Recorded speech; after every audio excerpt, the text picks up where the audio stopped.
everyone, it's Emily from Naples Botanical Garden, and today I'm going to be showing you how to make a recycled rhythm shaker.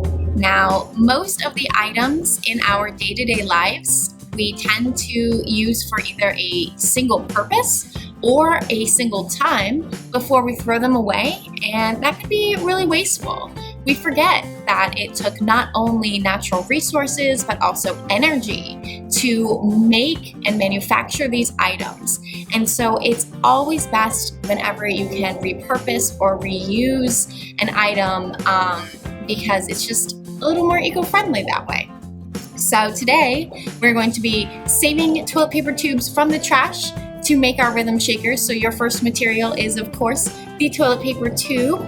You will also need some packing tape, as well as 2 squares of either wax paper or parchment paper.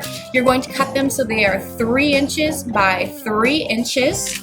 And then you need the filler for your tube. You can either use some expired grains, you can use expired beans, you can go out and collect natural materials like rocks or small twigs. What's really cool is that every material is going to have a different size and shape and density, which will give it a different sound. So you can really be creative with the noise that you make inside your rhythm shaker.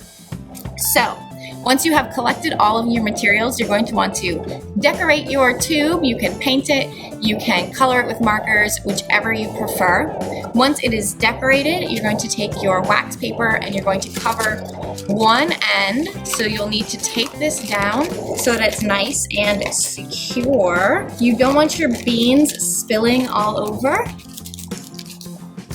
You may need a couple of pieces of tape, so I've wrapped some tape around and then I'm gonna come and go over top as well. Once you've taped one end, you can actually fill the inside of the tube with your materials. You really don't need a lot of materials. You want a lot of extra space in there so that your materials are banging up against the side of the walls.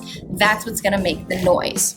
So once you've done that, your last step is just to cover the other end and tape it on. And once the second end is covered and taped, just like that, you are ready to make some music.